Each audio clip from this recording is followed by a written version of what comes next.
రుక్మిణీ కళ్యాణ లేఖ ఉంటుంది, మీరు వినే ఉంటారు. రుక్మిణీదేవి ఒక లేఖ రాసి శ్రీకృష్ణ పరమాత్ముడికి పంపిస్తుంది. పంపించి అప్పుడు ఆ లేఖ శ్రీకృష్ణ పరమాత్ముడు చదివి వచ్చి తీసుకెళ్తాడు.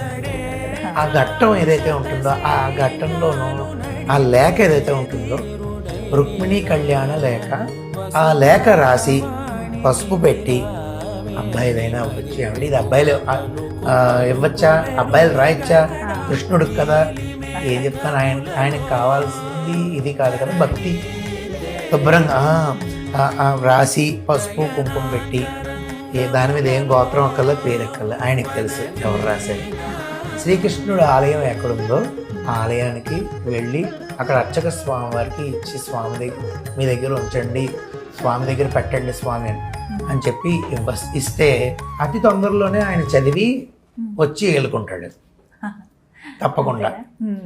అదే అబ్బాయిలకు కూడా చదివి ఎవరైతే అమ్మాయి అనుకూలవతిగా వస్తుందో ఆ అమ్మాయిని పంపిస్తారు. అనుకూలవతిగా కుదురుతుందో అబ్బాయికి ఆ అమ్మాయిని పంపించి వివాహం అవుతుంది.